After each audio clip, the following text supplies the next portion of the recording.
மினுவோட பிள்ளைங்க 2 பேருமே எப்போவுமே மினுவோட பேச்சை கேட்குறது கிடையாது. அது மட்டும் இல்லை, மினுவை மதிக்கிறதும் கிடையாது. காட்டில் கோடை காலம் போயிட்டுருந்தது. அதனால் வெப்பம் ரொம்ப அதிகமாக இருந்துச்சு. அதனால் மினுவோட பிள்ளைங்க 2 பேருமே அந்த காட்டில் உள்ள ஆற்றுல குளிக்க போகிறது வழக்கமாக வச்சுருந்தாங்க.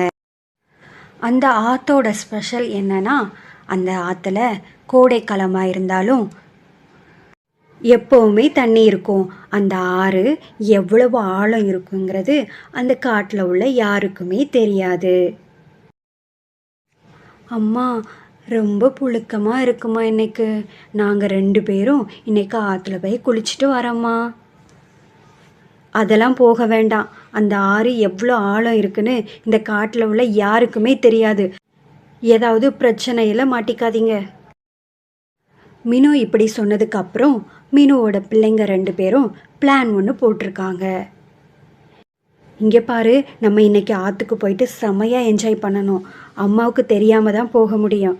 ஏன்னா நம்ம அங்கே போகிறது அம்மாவுக்கு பிடிக்காது. கண்டிப்பாக தெரியாமல் போயிட்டு நல்லா என்ஜாய் பண்ணிட்டு வந்துடலாம். ரொம்ப நல்ல ஐடியாவாக இருக்குது. இன்னைக்கு நம்ம 2 பேரும் ஆற்றுக்கு போய் குளிக்க போகிறோம். காட்டில் கோடை காலம் போயிட்டு இருந்தது. மீனுவோட பிள்ளைங்க 2 பேரும் மீனுக்கு தெரியாமல் ஆற்றுக்கு போயிட்டாங்க. Hi jolly!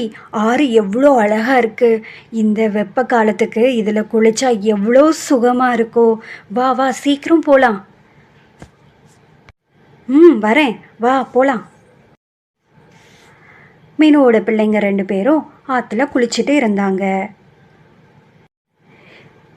இன்னும் கொஞ்சம் தூரம் போய் குளிக்கலாம். ரொம்ப அழகாக இருக்குல்ல இந்த ஆறு. வா போகலாம். இங்கே பாரு, ஏதோ போக போக ஆழமாக இருந்த மாதிரி தெரியுது. நம்மளுக்கு வேற நீச்சல் வேற தெரியாது. அப்படிலாம் ஒன்றும் ஆழமாக தெரியல. ஜாலியாக தான் இருக்குது. நீ பாட்டுக்கு ஏதாவது பயந்துட்டு இருக்காத.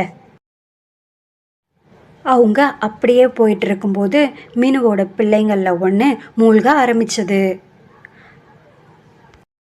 ஐயோ, காப்பாத்துங்க காப்பாத்துங்க, நான் மூழ்கிட்டு இருக்கேன். ஐயோ அண்ணா, என்னாச்சுன்னா, யாராவது இருக்கீங்களா? வாருங்க, என் அண்ணன் தண்ணியில் மூழ்கிட்டு இருக்கான் அப்படின்னு மினுவோட இன்னொரு பிள்ளை கத்த ஆரம்பிச்சது. அப்புறம் அக்கம் பக்கத்தில் உள்ள பறவைகள்லாம் அவங்களோட அலறல் சத்தத்தை கேட்டு வந்து அவங்கள காப்பாற்றிருக்காங்க. மினுவோட பிள்ளைங்க 2 பேருமே காப்பாற்றினவங்களுக்கு நன்றி சொல்லிட்டு மினுக்கிட்ட போயிட்டு எல்லா உண்மையும் சொல்லியிருக்காங்க. அம்மா, இங்கே பாருமா, நாங்கள் 2 பேருமே உனக்கு தெரியாமல் ஆற்றுக்கு குளிக்க போயிட்டோம்மா. எங்களை மன்னிச்சிடு. போன இடத்துல ஆனால் அந்த ஆறு நாங்கள் நினச்சது மாதிரி இல்லை. ரொம்ப ஆழமாக இருந்தது. நாங்கள் கொஞ்சம் தூரம் தள்ளி குளிக்க போகலான்னு போகும்போது அண்ணன் தண்ணியில் மூழ்கிட்டாமா. லாஸ்ட்டாக அங்கே இருந்தவங்க தான் காப்பாற்றினாங்க.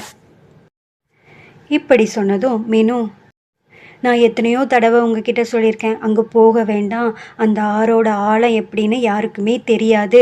போனால் பிரச்சனை தான் வரும்னு. இனி கண்டிப்பாக எனக்கு தெரியாமல் நீங்கள் எந்த விஷயத்தையும் பண்ணாதீங்க. கண்டிப்பாக அது உங்களுக்கு ஆபத்தாக தான் இருக்கும் அப்படின்னு மினு சொன்னதும் மினுவோட பசங்க 2 பேரும் மினுக்கிட்ட மன்னிப்பு கேட்டிருக்காங்க. எந்த ஒரு செயல்லையும் அதோட ஆழம் தெரியாமல் நம்ம இறங்கினோன்னா கண்டிப்பாக அது மிகப்பெரிய ஆபத்தை நம்மளுக்கு உண்டாக்குங்கிறது தான். இந்த கதை உங்களுக்கு பிடிச்சிருக்கும்னு நினைக்கிறேன். பிடிச்சிருந்தா லைக் பண்ணுங்கள், சப்ஸ்கிரைப் பண்ணுங்கள். வேறொரு கதையோடு உங்களை பார்க்க வரேன்.